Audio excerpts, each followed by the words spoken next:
Coucou! Et on aime nos jeudis après-midi, hein? Oh, ouais, vraiment chouette. Vraiment, vraiment chouette. C'est...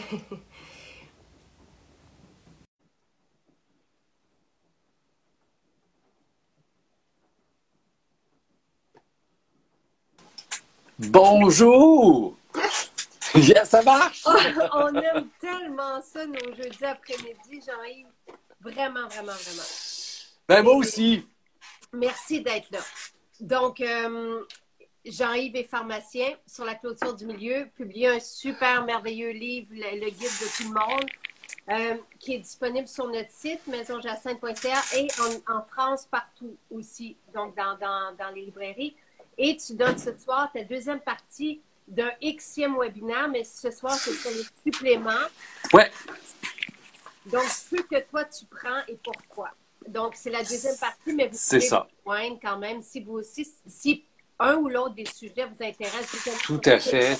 Tout est là, tout est disponible. C'est ça. J'ai Greg Dionne, puis là, vous allez avoir les webinaires. Même si vous avez manqué la première partie la semaine dernière, vous pouvez l'écouter après. Ouais, puis Ou maintenant. tout à fait. Pourquoi pas?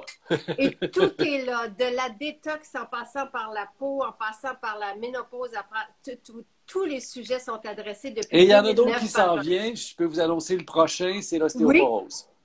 L'ostéoporose? L'ostéoporose, s'il vous plaît.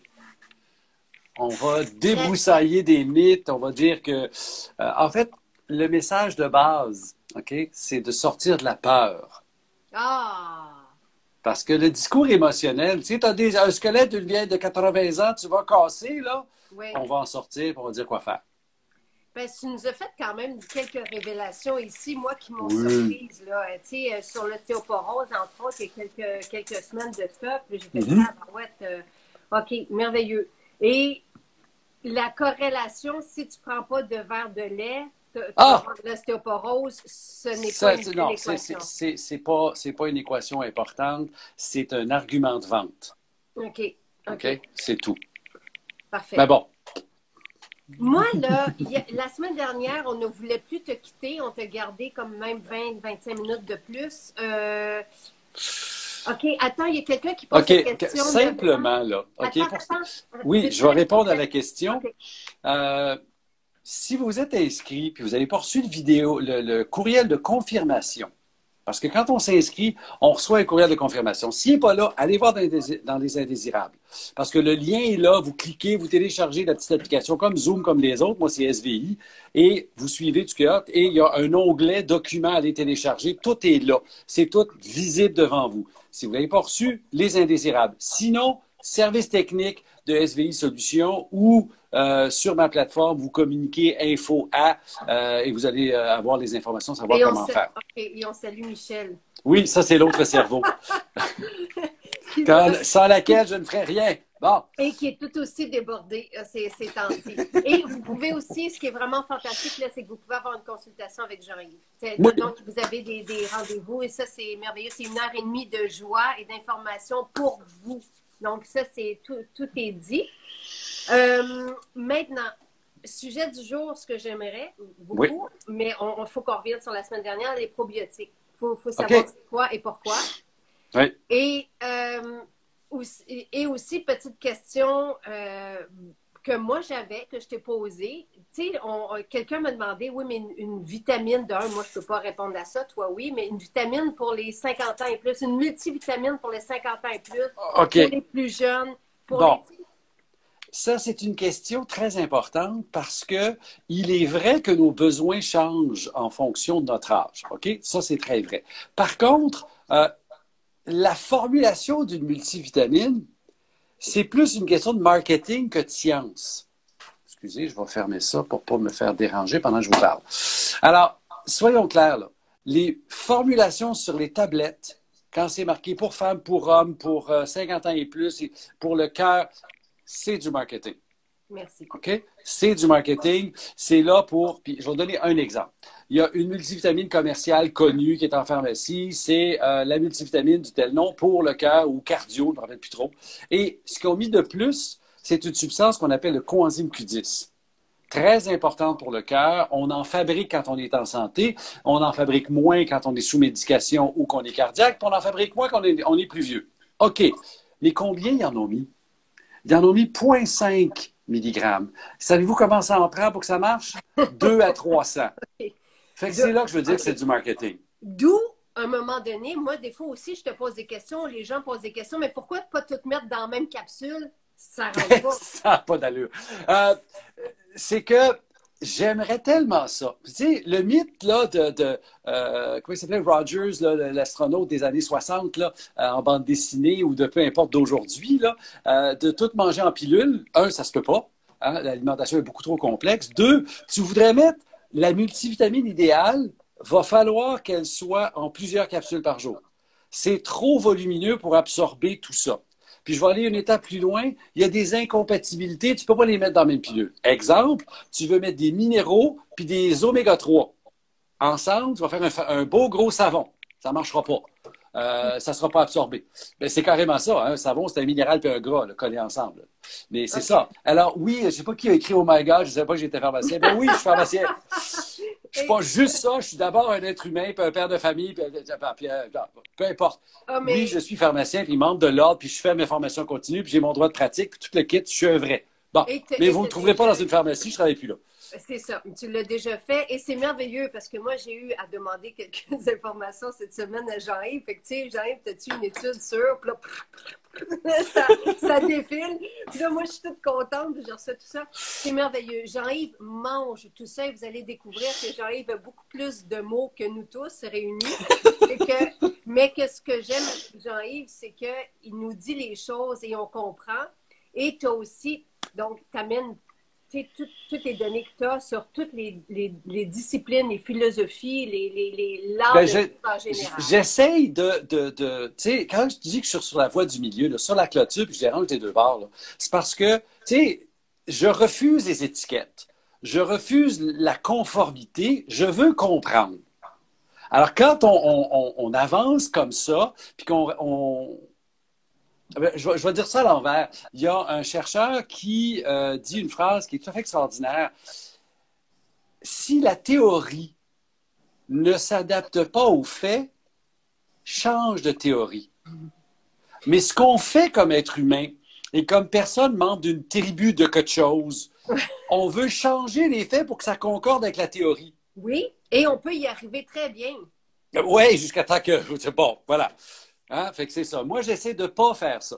Puis ça m'arrive relativement souvent. Attends une minute, là. Ça marche pas, cette affaire-là. Puis là, tu fouilles.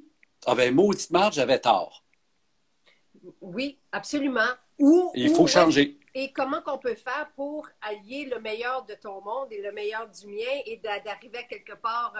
et c'est ce qu'on aime. On est tous les deux complètement... Ben, pas complètement différents parce qu'on a les mêmes valeurs. Mais oui. Moi, je sais pas, évidemment... je ne suis pas une scientifique comme toi tu l'es, mais on a chacun... Mais on partage une chose fondamentale, une curiosité pour découvrir le vrai et le meilleur. OK? Oui. Mais faites attention parce que le meilleur est l'ennemi l'ennemi du bien, fait qu'il y a des compromis partout. Oui. C'est là où, toi et moi, on trouve un terrain d'entente au sens où on part de points différents, complètement... Ah ouais, mais sais-tu que ça a de l'allure, ça, là? Oh, oui. Puis là, on fait ah, OK. Il y a un terrain d'entente, là. Absolument. Fait que moi, je suis plus juste dans la salade. Là, je suis dans la salade. Puis, vous voyez, je prends ma portion de protéines et de gras. Et voilà! Mais, protéines VG et gras VG. Et puis, cool. J'harmonise ça. Et on avance là-dedans. Mais Jean-Yves, je le répète, ne peut pas, parce que je l'ai dit ce matin, ne peut pas se prononcer sur des marques.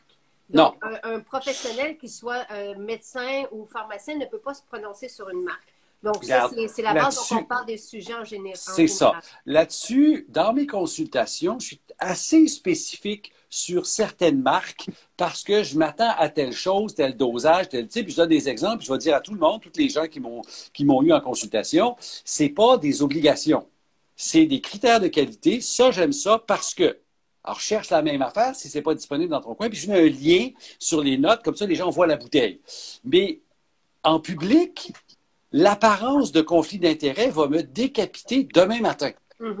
Alors, il faut que je fasse très, très, très attention parce que vous savez qu'étant donné que je suis sur la clôture, il y a bien des gens qui m'aiment pas. Je me rappelle à un moment donné être vraiment la proie d'attaque du côté pharma, du côté orthodoxe et du côté naturopathe parce que j'ai dit tel produit, je l'aime pas parce que je me suis fait taper dessus. Tu sais? Fait que je le fais le moins possible. Je vais vous dire des critères de sélection, puis vous trouverez bien votre propre jugement quelque part. Parfait. Et Stéphane, une très bonne question. Est-ce qu'il existe un saut de qualité? Non. OK? Il existe certains sauts qui sont pertinents dans certains domaines. Par exemple, les oméga-3, il y a deux sauts qu'on veut rechercher. Un qui est IFOS, International Fish Oil Standard, IFOS Programme, qui est fait par un groupe de Guelph en Ontario. C'est un laboratoire qui analyse des produits qui garantit la qualité. Alors ça, c'en est un. Il y en a un autre qui est IVO. Je ne sais pas l'acronyme, c'est IVO. On peut le trouver sur l'Internet. Et encore là, sur leur portail, vous allez avoir accès aux produits qui se conforment à leurs standards. Les deux ont le même modèle. Alors, les compagnies envoient un lot, le font analyser, ou un échantillon du lot plutôt, et s'il est conforme, il sera affiché sur le site. S'il n'est pas conforme, il n'est pas affiché. Alors, c'est deux logos qui sont intéressants au niveau des oméga-3. Il y en a d'autres intéressants, le NSF qu'on retrouve un peu partout sur des trucs électriques. Alors, il existe aussi pour des produits pour les athlètes. Okay. NSF. Clean Label en est un autre, où on va entre autres, ça s'est surtout développé à cause des différents scandales qui sont apparus des athlètes qui prennent des suppléments puis à un moment donné testent positif. Moi, j'ai rien fait, voilà, là. Puis on s'aperçoit que la compagnie, à l'autre bout, n'a pas fait son contrôle de qualité comme il faut et il y a un machin. Bon. Des fois, c'est tricoté parce que l'athlète se protège derrière les suppléments, puis que dans les suppléments, son coach il a fait prendre des affaires. Mais ceci étant dit, ça existe. Mais pour tous les suppléments naturels, j'ai vu passer Santé Canada. Au Canada, on a un truc, le NPN, un numéro de produit naturel qui a 8 chiffres de long. Ça, c'est un début de garantie, au sens que ne sera approuvé un produit qui a le contrôle de qualité minimum de Santé Canada, qui a une sécurité, une innocuité minimum alimentaire. Je ne peux pas avoir un produit pharma là-dedans, c'est pas vrai. Et une certaine norme de preuve en termes d'efficacité, qu'elle soit traditionnelle ou scientifique, les deux, mais la phrase de votre allégation va vous le dire. Alors, si le produit, c'est telle plante est traditionnellement utilisée pour, vous savez que c'est traditionnel. Si c'est utilisé en phytothérapie pour, ou alors c'est cliniquement documenté pour. Alors, OK, j'ai des études cliniques. Alors, les deux existent. Mais le NPN, c'est le début. Après ça, il y a la réputation de la compagnie, il y a vos propres recherches, il y a les dosages, bon. Mais il n'y a pas un logo qui dit « Hey, c'est un super produit ». Quand il y en a un sur la bouteille, j'ai tendance à ne pas y croire. D'accord. Moi, j'aimerais ça, si on peut, parce que notre sujet du jour, on ne l'a pas encore commencé. Non, vas-y, cool. Puis ça c'est notre genre, mais j'aimerais ça qu'on fasse un résumé, un wrap-up de ce qui s'est passé la semaine dernière. À savoir, avant qu'on soit vacciné, qu'est-ce qu'on peut faire? Et si notre enfant arrive avec le COVID ou si quelqu'un a le COVID, qu'est-ce qu'on peut faire? Bon, écoute, sans se substituer au rôle du médecin, OK? Parce que quand on a la COVID sévère, va-t'en à l'hôpital, s'il vous plaît, OK? Parce que, tu sais, le symptôme clé de la COVID sévère, tu es essoufflé et tu ne sais pas pourquoi. OK. Quand quelqu'un cherche son air, là, puis on ne sait pas pourquoi, c'est pas un emphysémateux, là. C'est un kid de 20, 30, 40 ans, là, excusez pour le mot kid, mais quelqu'un qui est en santé, puis à un moment donné, il a été essoufflé, fait peut-être un peu de fièvre, mais peut-être pas, des courbatures, mais peut-être pas, perd l'odorat, mais peut-être pas, mais il est essoufflé. Va-t'en à l'hôpital. Okay? Parce que ça veut dire que ton poumon commence à réagir à quelque chose, puis c'est là où tu as besoin d'aide. Tu sais, moi, je suis contente. J'écoute peut-être pas assez la télé et la radio, mais j'entends pas ces informations-là. J'entends juste, tu sais, distance, isolement. Bon. Et tout ça est vrai. Oui, mais sauf que le discours des médias, moi, je leur en veux beaucoup, beaucoup, beaucoup, parce qu'on colporte un discours de peur où on ne nous donne pas les outils pour se prendre en main, puis on ne donne pas les bonnes informations. Ce que je viens de te dire là, je l'ai entendu de la bouche d'un d'urgentiste. un urgentologue, qui a dit, regarde, ça, là, quand j'ai un jeune de 35 ans qui m'arrive, qui a de la misère à parler tellement il est essoufflé, là, ça, c'est un signal d'alarme. OK, mais il y a plein de monde qui s'en vont à l'urgence pour n'importe quoi. Va voir un autre médecin au sans rendez-vous quelque part. Va pas embourber l'urgence, s'il vous plaît. Elle est déjà super pleine parce qu'ils ne sont pas capables d'envoyer nos vieux malades à l'étage ou en CHSLD. Allez pas là. Bon, sauf si c'est vraiment grave. Alors, qu'est-ce que nous, on peut faire? Oui, vas-y. Ça. Et moi, je veux juste répéter qu'on n'est pas contre les vaccins. Tu t'es fait pas du tout. Moi, je suis en attente parce que je ne suis pas encore rendue là. Moi, je veux juste parce qu'en même temps, on envoie toujours nos enfants à l'école. Et en ce moment, il y a énormément, moi je reçois des courriels, mon fils a été en isolement, fait qu'on est comme à risque tout le temps. Fait que c'est juste, moi, c'est juste dans cette optique-là que je te pose la question. C'est quoi nos outils? C'est très bien. Pour ce qui est du vaccin, tout le monde me pose la question, c'est quoi mon opinion? Je reste encore ambivalent, même si je suis allé chercher. Parce qu'encore là, l'information qu'on nous envoie, elle est partielle. Mais bon, c'est pas le sujet du jour. Mais qu'est-ce que moi, comme individu, je peux faire, moi, toi, là, qui m'écoute, peux faire pour améliorer ta résistance? On a déjà parlé de la vitamine D, j'en parle. Et même si on n'a pas toute l'information, c'est un outil qui améliore ou qui optimise mon système nerveux. J'en ai besoin, pas nerveux, mais oui, nerveux aussi, mais immunitaire. J'en ai besoin pour être efficace. Donc ça, c'est première chose. Ensuite, au niveau de l'alimentation, on sait que les sucres raffinés diminuent la capacité de mon système immunitaire. Puis ça, les gens ont tendance à l'oublier, mais c'est documenté depuis les années tranquilles. Si je prends, c'est autant in vitro sur la cellule du globule blanc dans une éprouvette que sur un animal, que sur des humains.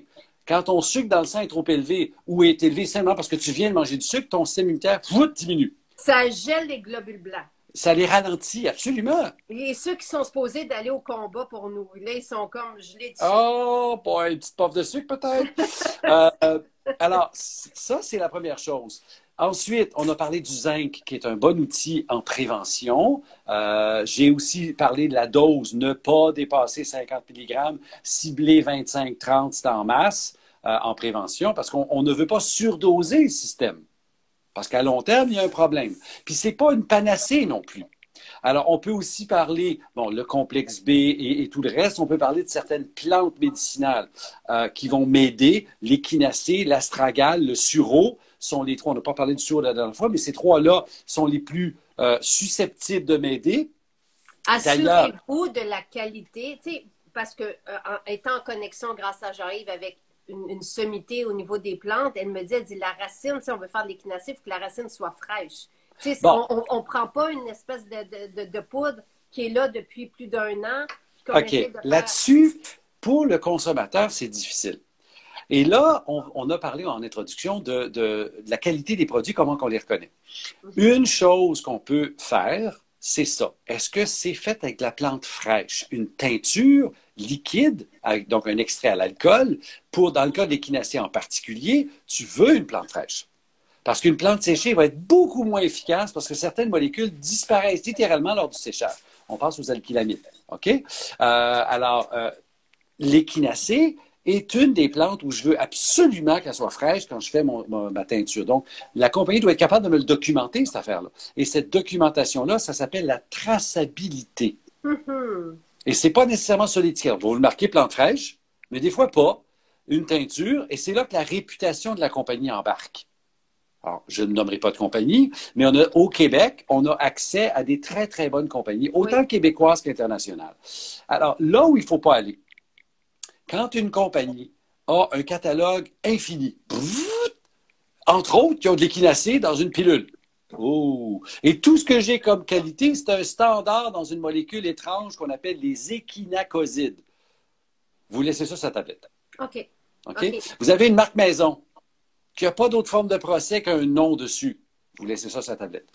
Parce que quand on parle de plantes médicinales, je vous ai dit en termes de contrôle des qualités, quand on a une substance simple, je n'ai pas vraiment d'intérêt pour une compagnie par rapport à une autre. La vitamine D, une vitamine, un minéral, c'est facile en termes de contrôle des qualités, donc il n'y a pas grand monde qui se gourre. Mais quand on parle d'une plante médicinale ou d'une recette de plante médicinale, oh là, je veux quelqu'un qui connaisse sa job de l'autre bord. Là. Et il y en a Parce que beaucoup. les plantes, il n'y en a pas beaucoup, puis il y a beaucoup de gens qui prétendent savoir. OK. Et c'est là, ça prend du discernement. Puis voilà, faisons nos recherches sur Internet, sachons qui fait quoi, la plante est produite où, est-ce que vous êtes capable de me garantir la traçabilité, comme j'aime l'avoir avec mes aliments. Puis qu'au Québec, à l'épicerie, tu sais, ma viande, là, elle vient d'où? Je ne le sais pas. Parce que, pour toutes sortes de raisons, les grossistes ne veulent pas me le dire. Parce qu'eux, ils peuvent acheter au moins cher à l'Uruguay, puis ça va être moins cher. Des ailes de poulet qui arrivent de Finlande, toi là, Caroline, je peux-tu avoir des affaires québécoises, s'il vous plaît? Et là, c'est là où, comme consommateur, ben là, j'ai tendance à aller vers est-ce que je peux avoir de la traçabilité? Et je choisis mes fournisseurs locaux. Mais c'est un Merveilleux. effort de ma part. Merveilleux.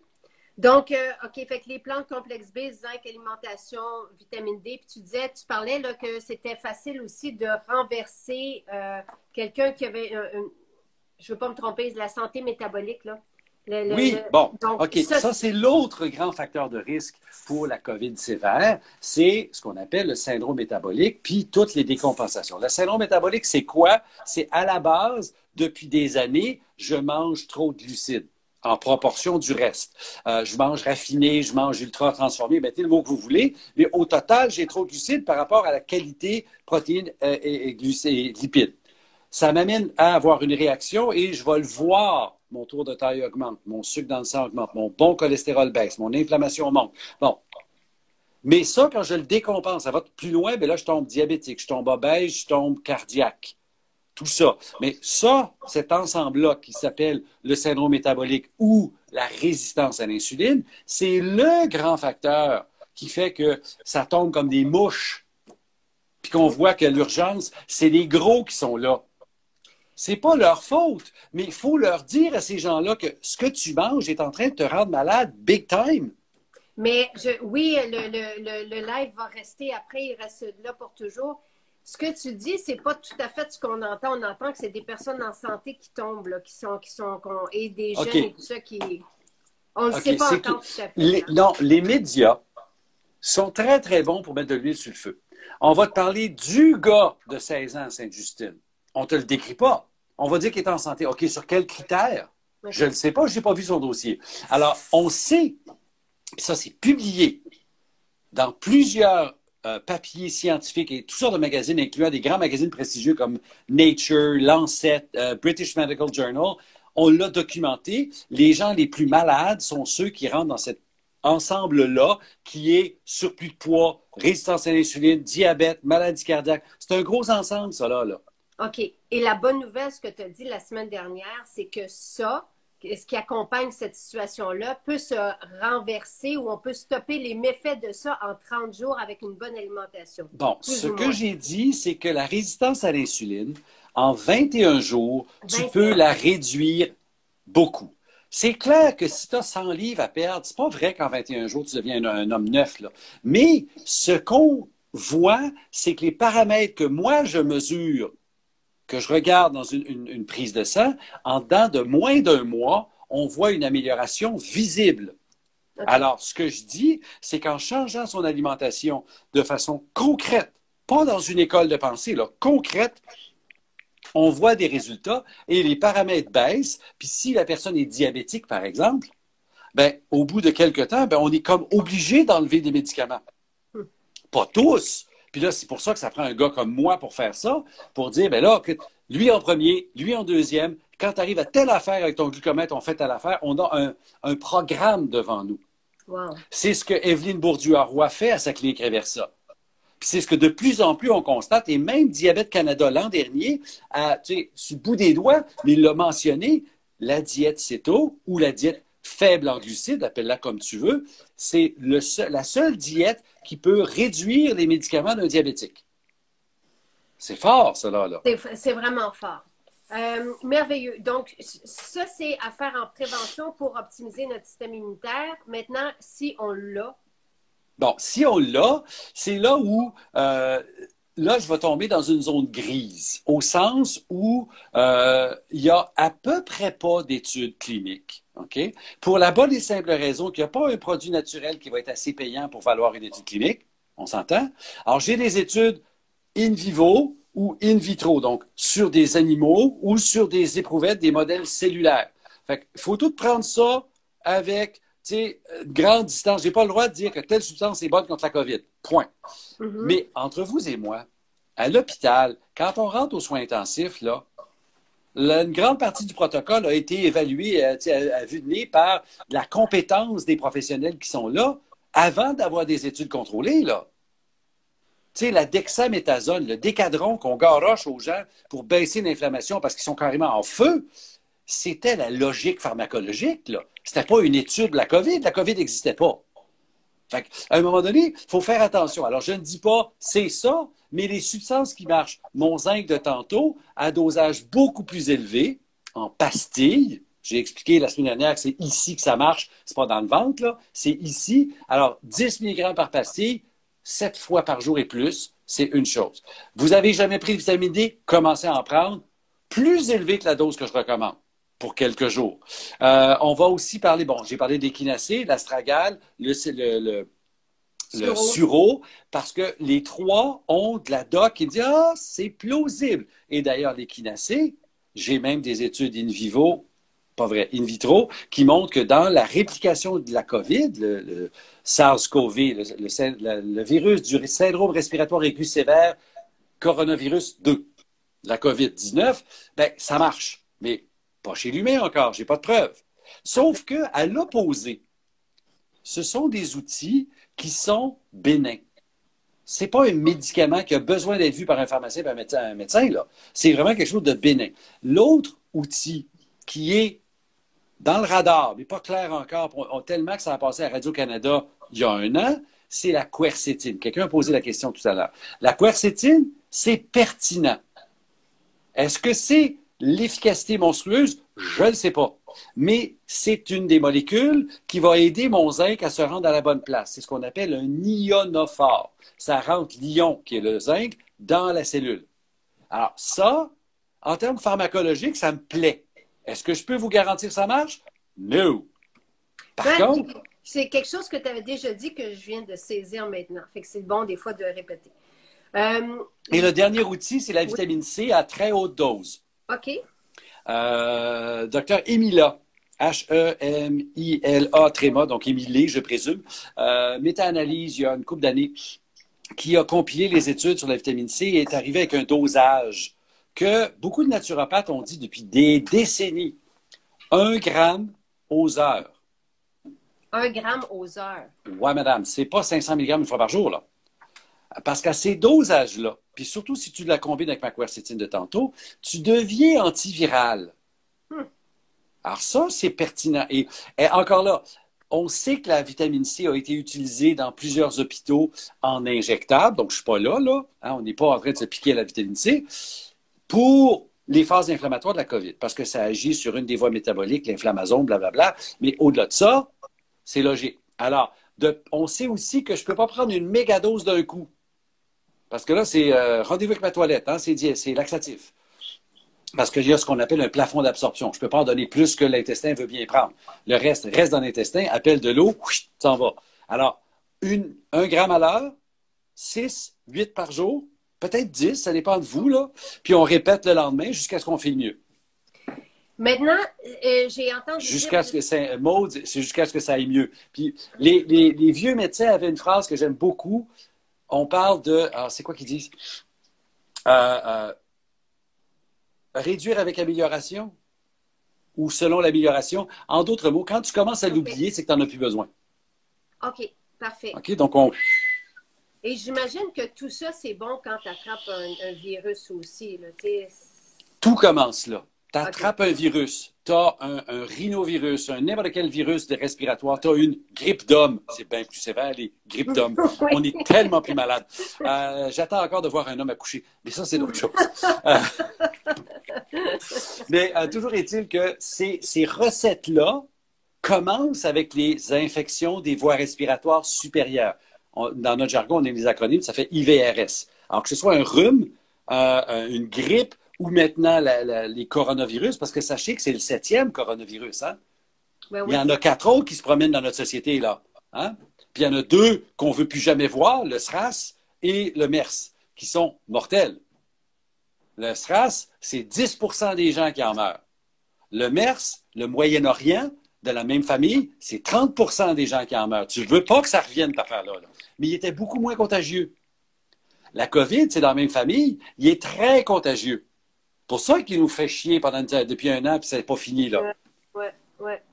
Et d'où aussi, à un moment donné, ton direct qui a été vu des centaines de milliers de fois, on va tous l'attraper. 330 000. 330 000. Donc, mais c'est ça. Donc, préparer son terrain pour y faire face de cette façon-là. Maintenant, j'ai entendu dire qu'on n'avait comme pas trop faim des fois quand on l'attrapait. Qu'est-ce que tu dis? Tu sais, quand des fois, on a une grippe ou un rhume puis qu'on n'a pas faim. Puis, tu sais, nos enfants, ils sont malades, puis ils veulent juste être dans nos bras, puis ils ne mangent pas pantoute. Est-ce qu'on laisse ça aller? Est-ce que... Bon, jusqu'à un certain point, oui. L'important, c'est de s'hydrater. Il faut absolument boire, mais si tu n'as pas faim, habituellement, c'est ton corps qui te parle. Alors, tu sais, il y a un adage anglais, puis je me gourre tout le temps, fait que je ne sais pas lequel est le bon, là. Feed a fever, starve a cold, ou de l'inverse, là. Mais si ton corps te dit que tu n'as pas faim, si tu as beaucoup de mucus, le bouillon d'os, pourquoi pas? Le bouillon de poulet, tu sais, pourquoi on parle de bouillon de poulet? Sachez qu'il y a une étude qui a montré que le bouillon de poulet aide à évacuer les mucus plus efficacement. Ça réduit la durée du rhume. Pourquoi pas? Mais l'idée, c'est l'hydratation. Okay. D'abord, l'hydratation. Ne pas manger parce que tu n'as pas faim, reste couché. Tu sais, moi, les fois où j'ai attrapé une grippe, puis moi, habituellement, c'est hyper intense, ça ne dure pas, là, c'est 3 jours après, c'est fini. Mais ça me couche, puis pendant 3 jours, je mange à peu près pas. Puis 3 jours après, je me relève, c'est fini. Tu sais. OK. Puis pour moi, ce qui me fait... Ma crainte là-dedans, c'est la perte de goût, la perte d'odorat. Ça, il n'y a absolument rien à l'horizon. Ça, écoute, c'est moi l'affaire qui me fait peur, pas le symptôme comme tel, mais la notion de la COVID longue, où on ne le sait pas. OK? On ne sait pas pourquoi, on n'a rien qui marche pour, puis il y a plein d'essais qui ont été faits un peu partout, là, en termes de suppléments alimentaires, en termes de techniques, en termes de médicaments, de cortisone, de ce que tu voudras. On ne sait pas. Mais ça m'inquiète. Parce que des gens qui font la version super légère, c'est un petit rhume. Puis une couple de semaines plus tard, commencent à développer les symptômes de la COVID longue. Ça, là, ça m'inquiète.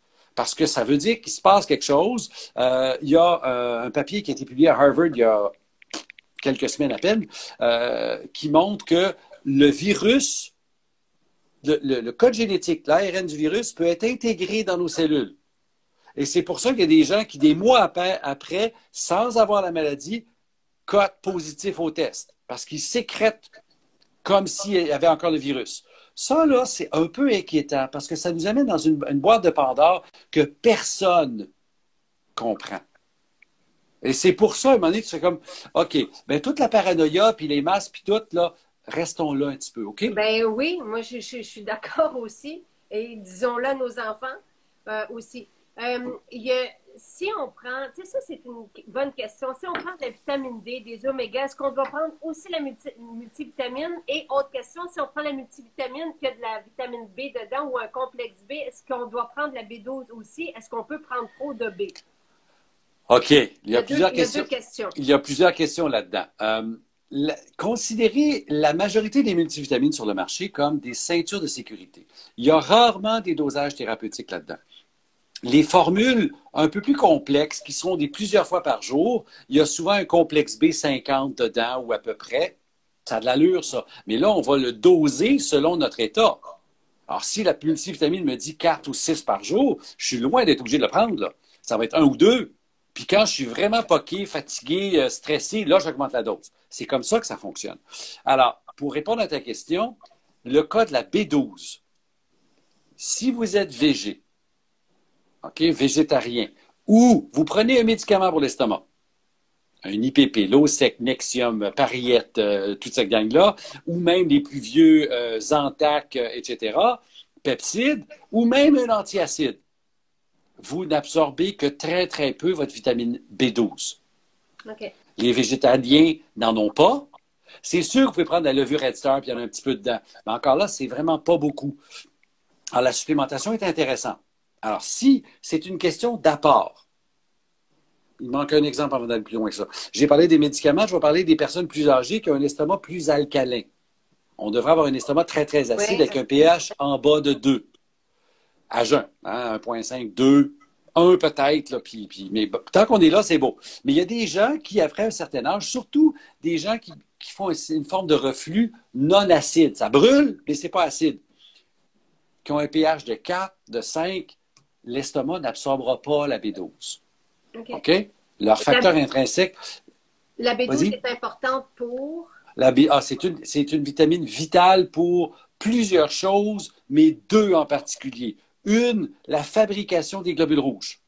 Manque de B12, le volume des globules rouges augmente. On appelle ça macrocytaires, donc des cellules plus grosses. Et ils sont tellement grosses qu'ils ne se rendent pas au bout. Et là, tu affames littéralement l'extrémité. C'est une anémie où les gens sont super fatigués, comme l'anémie fériprive. Mais c'est une autre forme. Mais l'autre est plus pernicieuse. Manque de B12, elle est impliquée dans la formation des neurones, dans la formation des gaines qui protègent les neurones qu'on appelle des gaines de myéline. Manque de B12, dégénérescence neurologique qui va t'amener à, dans les cas graves, démence, maladie de type Alzheimer. Alors, c'est une vitamine primordiale pour un paquet de facteurs, entre autres la détoxication de certaines substances comme l'homocystéine. Alors, il y a plein de choses. C'est une vitamine vitale. Alors, on a 3 facteurs. On a l'apport n'est pas là. Tu manges végé, la vitamine B12 est essentiellement animale. Tu as un problème d'absorption, prise de médicaments ou estomac trop alcalin. C'est pas la même réalité. Le VG, il peut prendre un apport nutritionnel. Donc, une multivitamine va y donner en masse de ça. L'apport nutritionnel tourne autour de 2,8 microgrammes. J'en ai pas besoin des kilos, là. OK? Alors, si j'ai un jeune qui mange surtout végé, enfin, qui mange vegan, prend de la B12, mais pas besoin d'une dose de cheval. Là. Ça peut être, puis ça se vend, tu sais, en 100, en 200, ou même dans ta multi, il y en a probablement en masse. OK. Ou une fois ou 3 jours, là, tu sais. Une fois Regarde, si tu prends ce qui est vendu en pharmacie, du Bill, prends-le, tu sais, une fois par semaine ou par 2 semaines. Pas grave, là. Ton corps l'accumule. Mais les 2 autres cas, là, où tu n'as pas le facteur intrinsèque, l'espèce de petit transporteur qui vient chercher ta B12 puis l'absorbe ou permet de l'absorber dans l'intestin, le facteur intrinsèque. Ça, si tu ne l'as pas, parce que estomac alcalin, parce que médicament, parce que metformine, médicament pour le diabète, bloque une partie de l'absorption, bien là, tu tombes dans un autre monde où la porte est fermée. Alors, au lieu d'absorber 50-60% de ce que tu manges, comme B12, sous forme de suppléments ou d'aliments, tu tombes à, tiens-toi bien, 2%. OK. Alors, 2%, c'est la diffusion. J'ai plus le transporteur, ne marche pas. C'est une question de concentration. Alors, c'est là où les doses de cheval de 1000 microgrammes par jour, ouais, bien, de fait, les gens qui ont un bout d'intestin qui a été enlevé, c'est vrai, Steph, tout à fait vrai. Alors, on va proposer des dosages beaucoup plus élevés. Celui qui est remboursé par la RAMQ, là, la Régie d'assurance maladie du Québec, c'est 1000 microgrammes. Parce qu'on sait qu'il y a juste 2% de ça, gros max, qui est absorbé. Oui. OK? Donc, 2 mondes. OK, parfait. Très intéressant. Donc, on peut toutes prendre des vitamines. Attends, multivitamines. Si on prend des oméga vitamine C, on peut prendre une multivitamine aussi, qui est comme une ceinture de sécurité. Puis si on prend une multivitamine, on peut aussi prendre la B12. Puis il n'y aura pas Il n'y a pas de surdosage. Le surdosage, on va le trouver dans des trucs comme la vitamine A. Si tu ne prends pas un surplus de vitamine A, si tu prends déjà une multivitamine. Parce que la A, c'est à peu près la seule dans les vitamines où j'ai un surdosage accessible. Je peux me rendre. La D, bonne chance avant de te rendre là, tu sais. Puis les vitamines B, ben, tu vas faire du pipi fluo longtemps avant de surdoser. Donc, le fer, attention. Oui. Le fer, quand moi j'étais un jeune pharmacien, c'était fréquent la prescription de fer pour quelqu'un de fatigué. Puis on s'est aperçu que trop de fer, c'est pas mieux que pas assez. Alors, le fer, à moins d'avoir une indication, un taux de fer bas, une vraie anémie, confirmée par une prise de sang, ta ferritine est dans le plancher, mais tes globules rouges sont corrects, prends du fer. OK, vas-y. Une femme qui perd du fer tous les mois, c'est pas vrai pour un gars, puis c'est pas vrai pour une femme ménopausée, mais toute la période où vous êtes actionnaire des compagnies de tampons, là, ça vous tente pas, prenez du fer. C'est une bonne idée, mais pas un dosage de cheval, pas un dosage thérapeutique. Alors, on va aller chercher une multi qui va vous donner, tu sais, 8, 9 milligrammes, 18 dans le maximum. Une femme enceinte, 27. Pas plus que ça. On n'a pas besoin d'aller là. OK, parfait. J'aime ça. Puis la levure, tu disais tantôt que c'était pas pour répondre La à levure, pas... la levure Red Star, si vous êtes un amateur, vous en mettez partout, c'est correct. Mais souvent, c'est pas assez parce que les doses sont pas là. Puis la levure, ça fait quand même un peu pas mal ballonné, non? Ça dépend des gens. Ça dépend des gens. Parce qu'on ne parle pas d'une levure vivante ici, là. OK. OK? C'est les levures que tu achètes en flocons, là, ils ont été cuites. Ils ont été séchés au four. C'est pas comme acheter, tu sais, des grains de kéfir qui sont vivants, qui ont été lyophilisés. Hey, moi, j'en mangeais une poche par jour. Quelqu'un me dit de ne pas prendre ça parce que c'était pas bon pour... Je peux retourner à ma poche parce que c'est tellement bon. Si t'aimes ça, vas-y! C'est cuit, ça fait rien. Il y a deux sortes de levures de la même famille qu'on retrouve sur le marché. OK? Les levures en flocons comme Red Star et compagnie, qui sont cultivées pour ça. Ouais. Ça, c'est intéressant. Nutritionnellement, la paroi de la levure contient des facteurs de croissance intéressants. C'est un bon supplément alimentaire.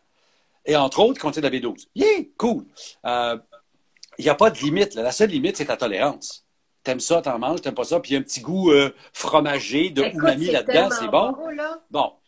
À l'opposé, il y a, dans la même famille, les Saccharomyces, tu as la levure de bière.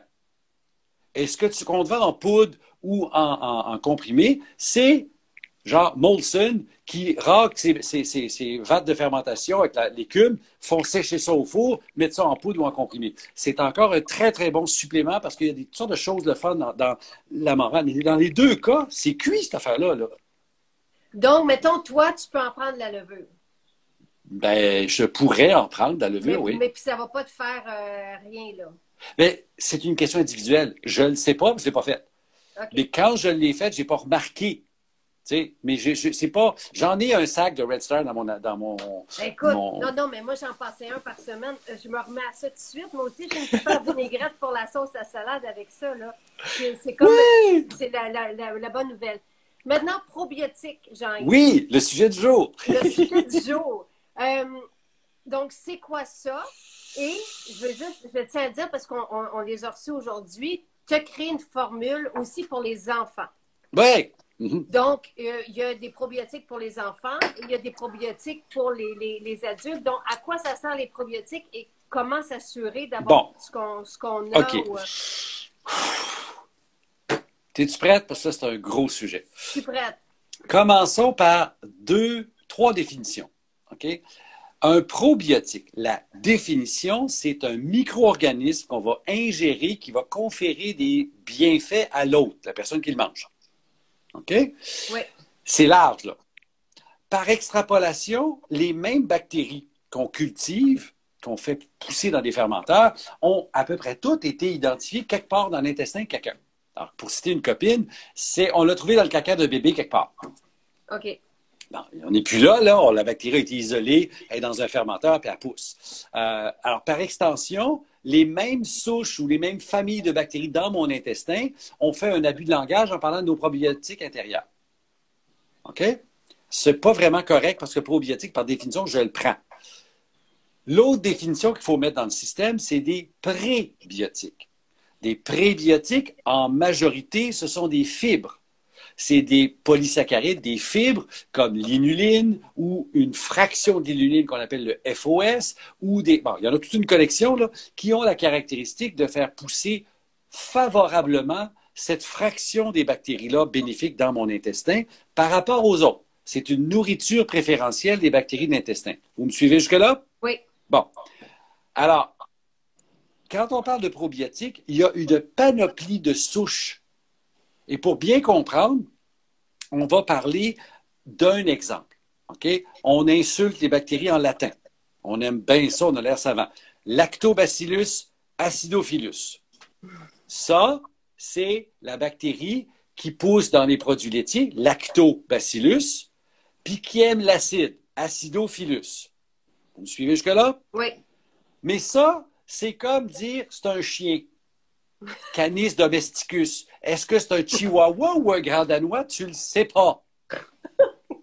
Okay, alors, quand on parle de probiotiques, ça me prend un troisième nom à côté. OK. La variété, la souche, OK. Lactobacillus acidophilus, quelque chose d'autre à côté. Alors, pour citer un probiotique super connu, Bioca, Lactobacillus acidophilus CL1285. Ça, c'est leur souche à eux autres. OK. Donc, eux, depuis le temps qu'ils sont là, ont développé tout un portfolio d'études pour prouver que cette bactérie-là fait telle affaire. OK? Donc, j'ai le droit d'aller vers un produit qui est documenté cliniquement pour une indication. Et il y a probioticscanada.ca, je pense, un site Internet qui liste tous les probiotiques au Canada qui ont de la documentation clinique. Mais en soi, quand on parle de probiotiques au sens large, à un moment donné, tu peux sortir du débat « moi, j'ai le meilleur probiotique, toi, tu n'as pas le bon probiotique » pour une raison. Des études de comparaison entre deux produits, il n'y en a virtuellement pas publiées. Pour une bonne et simple raison, si je possède telle souche, puis je veux prouver qu'elle est la meilleure, je vais faire un paquet d'études pour prouver que ça marche, mais les études pour prouver que je suis meilleur que l'autre, je risque de ne pas les faire d'un coup que l'autre est meilleur que moi. OK? Oui. Et c'est le problème de beaucoup de choses. Je n'ai pas le comparable. Lequel est meilleur? Alors, dans le monde des probiotiques, il y a des familles. On parle des lactobacillus, qui s'appelle Acidophilus plantarum, il y en a quasi, il y en a une collection, ou l'autre famille qu'on appelle les bifidobactéries. Les bifidobactéries, puis là, je vous amène en microbiologie 2 minutes, là. Si les probiotiques vous font ballonner, deux choses, réduisez la dose ou changez de produit. Mais ça ne veut pas dire qu'il ne marche pas. Ça veut dire qu'il change votre flore intestinale. Alors, donc, les bifidobactéries, c'est les résidents principaux du côlon. Avec un accent circonflexe, pas votre voisin, là, OK? Le côlon. Alors, les bifidobactéries, alors bifidolongum, brevet et compagnie, bifido, pourquoi? Parce qu'on a des petits Y. Hein, ils sont bifides. Mais il y a ces deux grandes familles-là. Lactobacillus, qui sont ceux qui, on les appelle des anaérobies facultatives, ça veut dire qu'ils aiment l'air, mais pas trop. Donc, ils peuvent vivre dans ma bouche, dans mon nez, il y en a un peu partout. Il y en a sur ma peau. Les bifidobactéries, c'est des anaérobies strictes. Ils n'aiment pas l'oxygène. Alors, eux, ils vivent là, il n'y en a pas, dans mon intestin. Et plus dans le gros que dans le petit. J'arrive. Au-delà de ces deux grandes familles-là, il y a toute une série qui sort depuis un certain temps qu'on va appeler des bacillus. Et on va mettre le mot sporogène, quoique ce n'est pas vraiment vrai, là, parce que c'est des bactéries qui, quand ils sont dans un environnement hostile, font des spores, puis ils vont ressortir. Alors, les bacillus subtilis, bacillus coagulans. Et là, on a tout un monde qui vient d'ouvrir de nouveaux probiotiques qui auraient des effets différents des deux premières classes. On s'en vient. Là où il y a un problème avec les probiotiques, c'est que la science du microbiote, les populations de micro-organismes dans mon intestin, puis un peu partout sur mon corps, a évolué dans une autre direction que l'industrie qui est allée par là. Je m'explique. On a trouvé des bactéries dans l'intestin qui ont des rôles extraordinaires qu'on retrouve dans un intestin sain et qui disparaissent dans les maladies inflammatoires. Le Faecalibacterium prosneti. Frankenstein. D'où une nouvelle technique, là. En fait, procédé. C'est pour ça d'ailleurs que de plus en plus, on entend parler des greffes de sel. Oui, c'est ça. Parce que tu peux pas. Bon, les greffes de sel, c'est super intéressant, mais il n'y a presque pas d'hôpitaux qui le font parce que c'est compliqué. Ouais. Ça te prend un donneur sain, puis tu vas aller filtrer les sels pour obtenir. Bon, peu importe. Mais ça te donne la notion de la complexité de la chose. Mm-hmm. C'est pas vrai qu'en donnant une bactérie à la fois, peu importe la qualité de l'étude que tu vas renverser une maladie. Alors, puis le problème, je vais en donner une autre bactérie, l'Akkermansia mucinophilia, qui aime les mucines, les mucus. Ah, OK. Mais elle est tripante. Elle est présente dans les intestins en santé, puis elle augmente chez l'obèse. Oups, problème. Alors, donc, on est au début d'une science. Je reviens avec mon Frankenstein, là. Faecalibacterium prosneti. Moi, j'ai entendu parler de cette bactérie-là au début des années 2000, lors d'un congrès. Wow! Tu sais quoi le problème? L'avantage, c'est qu'elle pousse dans un intestin en santé, elle disparaît dans une maladie inflammatoire. Dans les modèles animaux, quand tu la remets dans l'intestin inflammatoire, pouf, il guérit. Wow. Quand est-ce qu'on la retrouve sur le marché? Elle ne pousse pas. Elle pousse pas. Elle ne pousse pas dans les réfractaires. On n'est pas capable au niveau industriel de la sortir. Alors, elle est trop fragile. Alors, il y a un paquet de choses où la science du microbiote s'en va dans une direction, on commence à comprendre, mais on vient nous bombarder de grands mots comme bactériodéthèse, provotella, c'est trop compliqué. Pourquoi? Parce que la génomique identifie des grandes familles qu'on appelle des phylums. Mais quand on a les études qui sortent, ça sort dans les médias, puis ils te parlent de telle affaire, puis tu fais, oui, mais OK, concrètement, ça veut dire quoi? Ben, ton grand phylum, à l'autre bout, là, quand tu parles de bactéries comme telles, ben, il contient des pathogènes comme il contient des bonnes. Exemple, les clostridiums. On entend tous que c'est difficile, la maladie dangereuse pognée à l'hôpital. Mais il y a un clostridium butyricum qui est bon pour la santé. Je fais quoi? Fait que le monde des probiotiques est super intéressant quand tu parles de variété de bactéries, tu parles de bactéries avec le troisième nom, pour dire au moins j'ai un peu de documentation de savoir de quoi je parle, puis tu parles de constance plus que de dose. Donc, les bactéries restent là dans le temps. Oui, il faut les donner dans le temps parce que, je vais te donner un exemple. Il y a une bactérie qui est très étudiée, qui est en marché dans les pays scandinaves depuis une bonne trentaine d'années, qui s'appelle le Lactobacillus GG. Lactobacillus rhamnosus GG, du nom de Godin-Goddard, les deux chercheurs qui l'ont trouvé. Bon, ceci étant dit, il y a plein d'études dessus. C'est une bactérie super intéressante. Mais là, ce qu'on a compris avec elle, c'est que en Scandinavie, elle est utilisée dans le monde beaucoup. Elle a été étudiée chez des enfants, des nourrissons, et on a constaté, puis il y a une cohorte qu'on suit depuis ce temps-là, 4 mois d'usage au début, présent encore dans l'intestin 1 an, à 3 ans, puis la dernière étude que j'ai vue, puis il y en a d'autres, puis la dernière que moi j'ai vue, c'est à 9 ans. Elle est encore dans l'intestin. Par contre, tu prends la même bactérie ou n'importe quelle bactérie chez toi, chez moi, en supplément, tu arrêtes le supplément, peu importe la durée que tu as pris, puis pouf, elle s'en va. Parce que ton intestin a une stabilité. Ta population, ton écologie est là. Fait que le probiotique va avoir un impact le temps que tu le prends. Quand tu arrêtes de le prendre, à moins que tu l'aies pris pendant 10 ans, ou là, je ne sais pas, parce qu'il n'y a pas une étude qui est allée aussi loin que ça, je ne sais pas ce qu'il fait quand tu arrêtes de le prendre. D'où la notion de la régularité, plus que de la dose. Alors, il y a des produits, tu sais, qui ont des millions, puis tu en as qui ont 100 milliards. J'ai-tu besoin de 100 milliards? Probablement pas. Je vais aller plus loin que ça. Il y a des produits à 450 milliards par sachet. Est-ce que j'ai besoin de ça? Ben, peut-être en aigu. Ouais, ben c'est ça l'idée. On a vu un commentaire, ça me fait ballonner. Ben oui, change de produit. Régulièrement pour entretenir un beau microbiote. C'est ça. Mais oubliez jamais l'autre définition que j'ai dit, les prébiotiques. C'est votre alimentation qui mène. Alors, les aliments fermentés, les fibres, les bons gras, parce qu'il y a aussi un impact. Moi, je reviens avec ma petite marotte, la quantité de protéines, parce que les bactéries, ça ne vit pas dans le vide, là. Ça vit dans moi.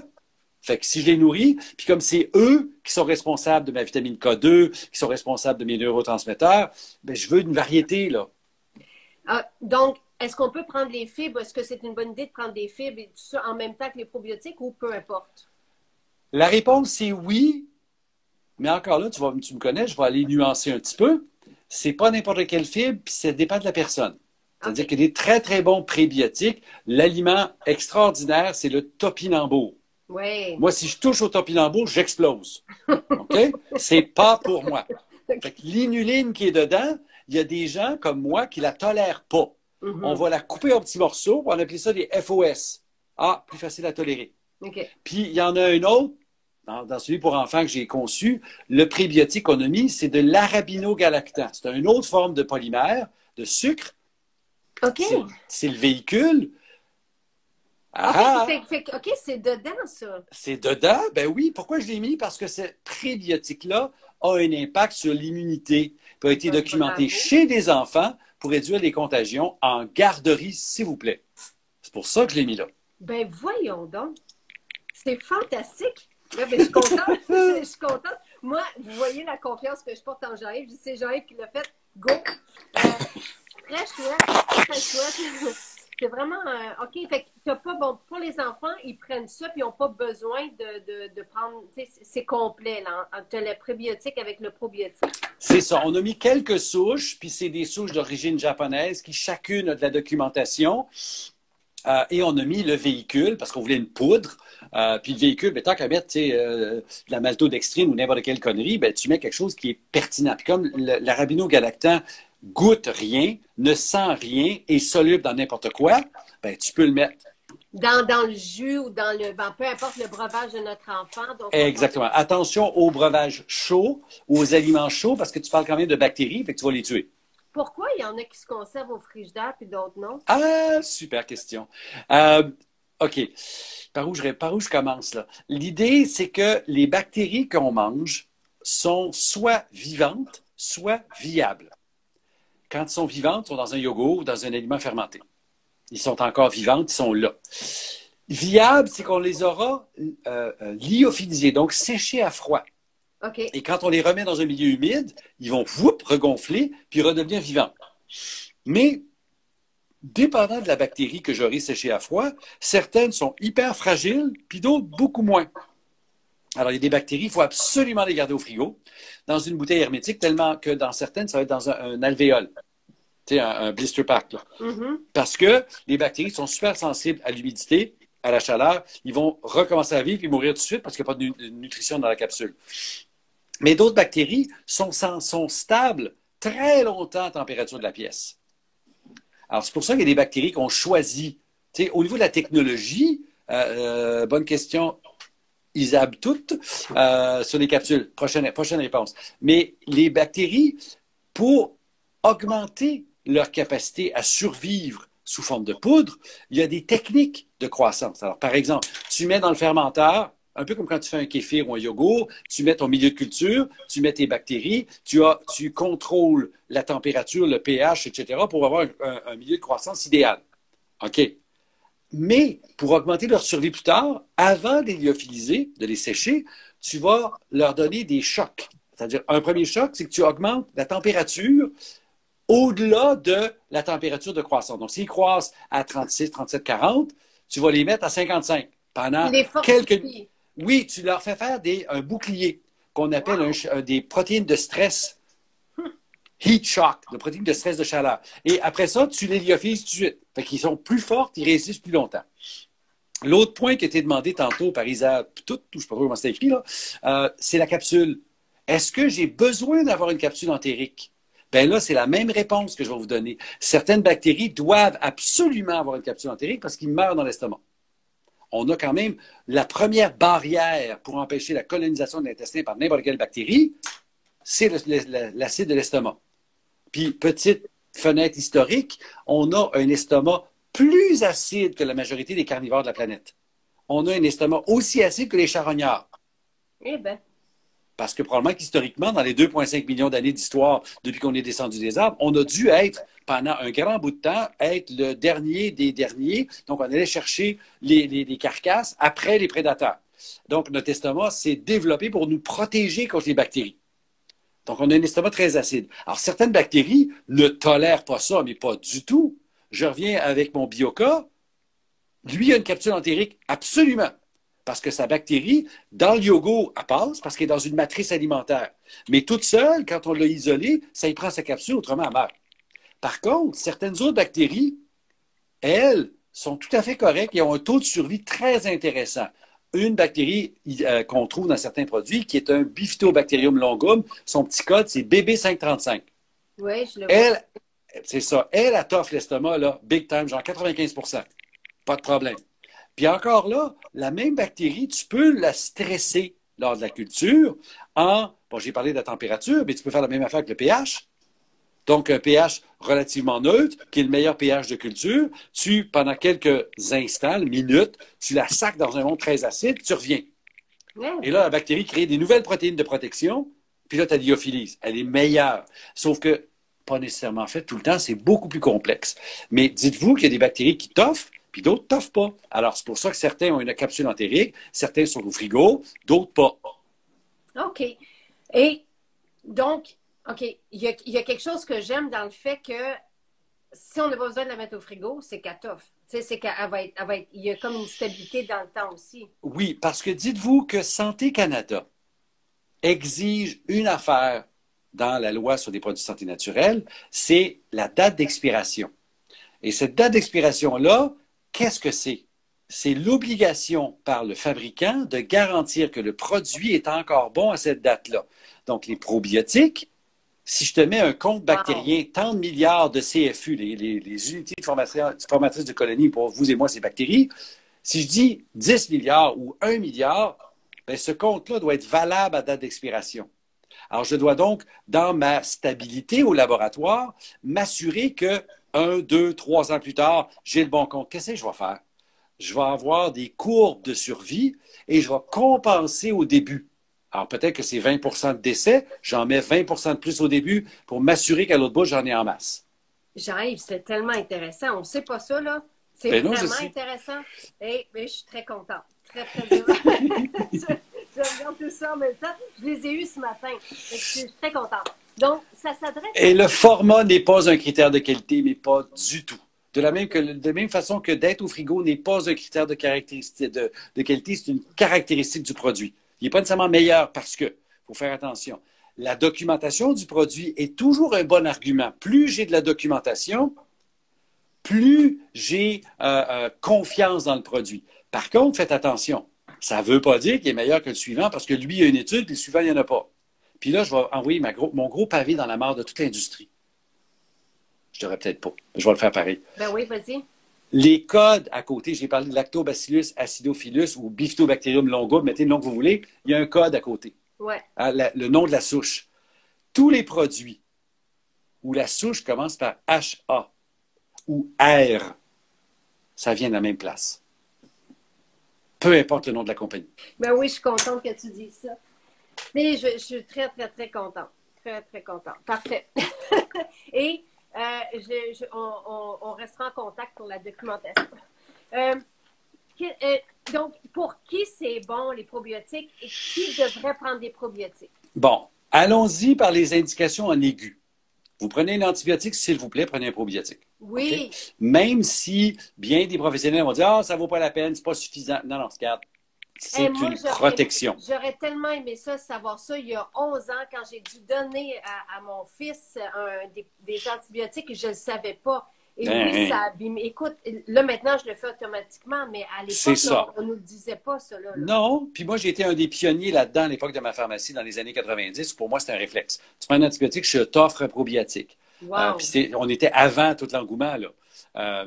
Mais bon, ceci étant dit, première indication. Deuxième indication, tu as un problème intestinal. Intestin irritable, intestin whatever, ou diarrhée, ou tourista, prévention de la tourista, probiotique. Beaucoup ont de la constipation aussi, Jean-Yves. Ça, non?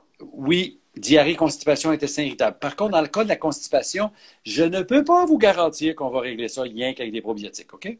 On va aider, certainement. Est-ce que ça va changer grand-chose dans votre vie? Probablement pas.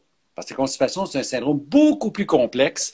Et de grâce, si vous avez de la constipation chronique, les laxatifs stimulants ne sont pas une réponse. OK? Bon, le HA, il vient tout de la même compagnie. Alors, entre vous et moi, si la compagnie le fait pour tout le monde, c'est parce qu'il y a quelque chose derrière. Je n'irai pas plus loin que ça. Puis c'est fait au Québec, même si la compagnie est à Vancouver ou aux États-Unis. Allons plus loin que ça.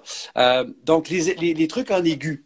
En chronique, il y a moins de documentation convaincante. Ça ne m'empêche pas d'en prendre, OK? Mais les probiotiques, dans les indications à long terme, bon, il y a des trucs dans l'allergie chez les enfants. Intéressant. Chez les tout jeunes, ça augmente la résistance ou si tu préfères, la tolérance aux aliments. Donc, tu réduis l'eczéma, par exemple, ou tu préviens l'eczéma quand tu as beaucoup de facteurs de risque, genre tes deux parents sont eczémateux, là, les probiotiques sont utiles. Est-ce que c'est vrai chez l'adulte? Pour la même raison que j'ai dit tantôt, je ne le sais pas à long terme, j'ai la même affaire. C'est logique de l'inclure, mais je ne peux pas trouver que ça marche. OK. Parce que c'est beaucoup plus complexe que ça. On continue. L'immunité. La prévention des infections, entre autres chez les enfants. Il y a de la doc là-dessus. C'est intéressant. Est-ce que ça marche? Est-ce que tous les produits sont bons? Je ne le sais pas. part de ça, qu'est-ce que je pourrais vous donner, là? Donc, on a parlé d'eczéma, on a parlé d'immunité, Ben, on a parlé de transit. Toi, Ça, tu as parlé il y a quelques semaines d'un beau microbiote, qu'est-ce que ça faisait, même sur le moral. Là, même sur... ah ben oui, oui, ben là, vois-tu, le problème, c'est que si on veut extrapoler ça à des produits, c'est là où je te dis, la science va dans un sens, puis les produits ne sont pas là, ils sont ailleurs. Ouais. Exemple, il y a une combinaison de deux ingrédients, deux bactéries, puis les noms ne viendront pas, mais c'est R175 puis R120, si ma mémoire est bonne, développés par, à l'époque, le laboratoire Rosel, maintenant devenu le laboratoire l'Allemand, qui fait partie de la gang de HA dont je parlais tantôt. Cette combinaison-là a été étudiée ici même à Montréal pour améliorer l'humeur. Et ça marche. Ouais, C'est pas quelque chose qui est miraculeux, mais on a commencé avec des souris. C'est Guy Rousseau, ici à l'Université de Montréal, qui a travaillé là-dessus. C'est extraordinaire les résultats qu'il a reçus. On a appliqué ça dans des études moins dramatiques que ce que lui a fait avec les animaux, là, mais on a pu voir une amélioration de la résistance au stress. Alors oui, mais est-ce que tous les produits sont bons? Je ne le sais pas. Jean-Yves, qu'est-ce que tu ferais comme étude par rapport à ça, toi, par rapport aux probiotiques? Qu'est-ce que tu aimerais démontrer? Qu'est-ce que tu soupçonnes? Puis tu disais, ça serait intéressant de faire une étude là-dessus. Bon. Écoute, je vais te citer des études qui ont été faites que je trouve tout à fait fascinantes, mais qui n'ont jamais été poussées au bout. C'est-à-dire on sait qu'il y a un rôle entre le microbiote et l'apparition des polypes et des cancers de l'intestin. Hein? Il y a un lien, là. Le lien, c'est quoi? C'est ça, c'est pas clair. Et il y a plusieurs études où on a donné, ou ben non des pré, ou ben non des pro, ou ben non la mélange des deux qu'on appelle des symbiotiques. Et puis ça, c'est pas symbiose avec un M, c'est SIN pour synergie entre les deux biotiques, pré-pro. Et on a vu une amélioration de l'état de l'intestin. Mais on n'a jamais poussé assez loin pour dire est-ce que ça renverse? Parce que, un exemple, on a donné à des personnes âgées un symbiotique après avoir enlevé les polypes. OK, on a fait une polypectomie et on les a suivis, puis on a mesuré les facteurs inflammatoires dans l'intestin. Et on a vu que le symbiotique réduit beaucoup, beaucoup, beaucoup les facteurs inflammatoires. Wow, c'est extraordinaire. Mais on n'est pas allé plus loin que ça, savoir est-ce que vraiment ça empêche les prochains polypes de pousser. Je ne le sais pas. Alors, il y a plein de choses comme ça, mais écoute, ce qu'on pourrait faire, par exemple, qui serait facile à faire, mais encore là, ça prend l'encadrement médical correct, c'est est-ce que l'usage d'une formule de probiotiques spécifique mise en marché aurait un impact sur l'immunité et la prévention des infections dans des enfants d'âge de garderie? Ça serait assez simple à faire. C'est un peu compliqué au niveau du consentement des parents, mais on peut le faire. Puis là, c'est simple, tu as un groupe d'enfants dans une garderie, puis la moitié prend le probiotique, la moitié ne le prend pas, puis tu es su pendant 3 mois. Puis là, tu vas le savoir si la goutte au nez fait le tour de la classe ou pas. C'est simple comme ça. Quelqu'un qui mange bien, qui est en santé, qui prend des suppléments, est-ce qu'il prend des probiotiques? La question, c'est est-ce que toi, tu prends des probiotiques? Bon, la question, est-ce que moi, j'en prends? La réponse, c'est oui. Puis pour savoir quel produit, je vais vous dire que je varie de produit d'une fois à l'autre. Parce que je n'ai pas trouvé le produit idéal sur le marché. Là, je suis en train d'en bouquiner un pour l'intestin imperméable qui m'a l'air plus différent des autres. Mais bon, je vous reviendrai plus tard avec ça. Crohn, les maladies inflammatoires intestinales, là, hein, la colite ulcéreuse, la maladie de Crohn, c'est une zone grise. Au sens où il y a des études très intéressantes faites là-dedans, mais dépendant des médicaments que vous prenez, dépendant du suivi médical que vous avez, certains vont vous dire attention parce qu'il y a des cas de colonisation des lactobacilles au niveau sanguin. On appelle ça des bactériémies. C'est jamais dramatique, mais ça peut le devenir. Alors, on est comme un peu frileux, surtout si vous prenez des produits comme le Rémicade, qui est un inhibiteur du système immunitaire. Mais dites-vous qu'il y a énormément de gens qui ont ces maladies-là qui en prennent. Par contre, l'intestin irritable, mais l'intestin irritable, à un moment donné, j'ai travaillé avec l'Association des maladies gastro-intestinales fonctionnelles de Montréal et c'était fascinant de voir comment ces gens-là, qui sont tous des gens qui ont le problème, dans les congrès, se jasent entre eux de différents probiotiques, puis lequel marche, lequel ne marche pas. On tombe dans un monde d'essais-erreurs. Parce qu'il n'y a pas il n'y a pas deux personnes qui ont la même condition exactement, puis il n'y a pas un produit qui répond à toutes les conditions. Fait qu'il faudrait varier, il faudrait qu'on puisse proposer trois par exemple, 4 variétés de probiotiques différents. Est-ce qu'on peut les prendre en prévention? La réponse est oui. J'ai parlé de la Tourista, par exemple. Entre vous et moi, si vous allez dans une place où il y a un peu de touristas, vous êtes dans un tout compris. Vous serez dans un tout compris, mettons. Prenez donc des probiotiques parce que au-delà de la bactérie qui pourrait vous donner la tourista, c'est bien plus souvent un choc que vous subissez parce que vous mangez différemment, vous êtes au soleil pas habitué, vous avez, prenez le taux d'alcool. Et les probiotiques vont vous aider à ce niveau-là en entretenant un milieu plus anti-inflammatoire au niveau de l'intestin par rapport à le transit qui se passe généralement. Alors, les études ne sont pas très, très concluantes tout le temps, mais quand même le fun. Puis, par rapport à ça, le vaccin contre la tourista, excusez-moi, là, il est super efficace contre le choléra, mais contre la tourista, voilà. OK. Par rapport au HA, parce que les gens ne comprenaient pas, ce que tu as dit, c'est que ce n'était pas vraiment une référence parce que c'était donné par la même personne pour ces trucs. Non. Ce que je disais, c'est que quand vous avez une bactérie probiotique, il y a 2 noms latins puis il y a un nom de code.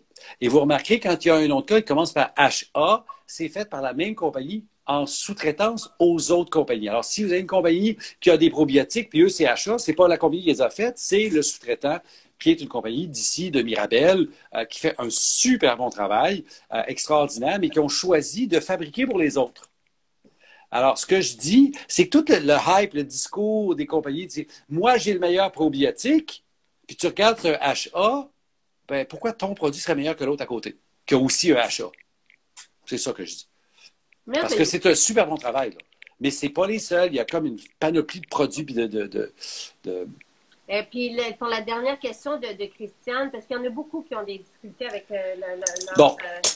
Éliminez, en partant, la notion d'inflammation ou enlevez de votre tête là, qu'un produit va le régler.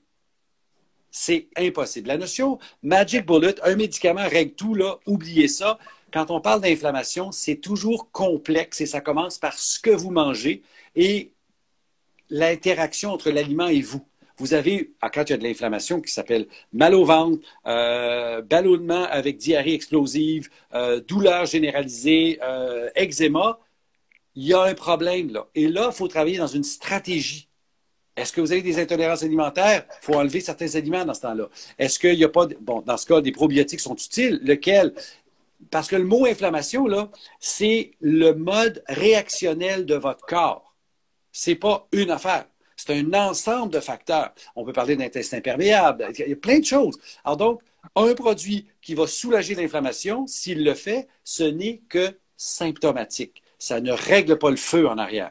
Le psoriasis, c'est une autre maladie auto-immune qui commence quelque part dans l'intestin, mais qui est très complexe. Et là, il y a une altération du tissu compliquée. Merci beaucoup, Jean-Yves. C'était fantastique. Je suis très contente. J'en sais plus. Et c'est comme ça que je le dis.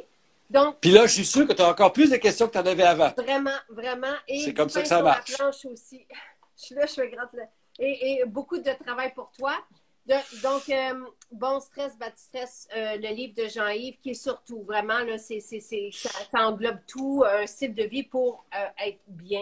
Et si on a telle ou telle affaire, quoi faire? Donc, tu parles des fois de la pharmacopée, tu parles de tout. Excusez. Tu vas parler des herbes, tu vas parler de respiration, tu vas parler de tout. Bien, j'essaie de toucher tout le stress du système nerveux, l'anxiété, la dépression, là, tout ça. Pourquoi on est mal aujourd'hui, là, tu sais? Pourquoi on se sent mal? Et Dieu sait qu'on vit du stress pas mal. Et ce soir, donc, ta deuxième partie de ton webinaire sur les suppléments. Les suppléments selon Jean-Yves. Les suppléments selon Jean-Yves. Donc, qu'est-ce que toi, tu prends? Tu sais, là, nous, on a adressé juste un truc, soit le COVID, de quoi, quand, comment, et tout ça, mais toi, c'est en général, à tous les jours, et pourquoi, et qu'est-ce que tu regardes donc, dans un supplément pour avoir Oui, bien ça, c'est la partie de ce soir. Comment on reconnaît la qualité d'un produit? Il y a des clés, là. Merveilleux. Et tous tes webinaires sont accessibles sur ton site. Donc, et tu as aussi une page Facebook et tu fais aussi des directs. Et donc, des informations comme ça, vous en avez, là. Ah, vous allez vous noyer dedans. Écoute, ça fait 2 ans que j'en fais, là. Fait que, amusez-vous. Et des textes et tout ça sur ton site. Donc, GY Dionne, là, vous avez les tentations. Oui, la caméra va marcher, Véronique. On a réglé le bobo. Parce que jeudi dernier, ma caméra ne marchait pas pour une raison qu'on ne comprend pas. Parce que j'avais fait l'update comme il faut. Puis là, ben, les gens ont eu ma voix, le PowerPoint, les commentaires, mais pas ma face. Fait que mes mimiques et mes niaiseries n'étaient pas là. Fait que voilà. Et tu vas être là ce soir. Ça va là, je vais être là ce soir. Et merci. Et nous, on se retrouve jeudi prochain. Jeudi 15h. Jeudi 15h. Merci. Bye tout le monde. Bye.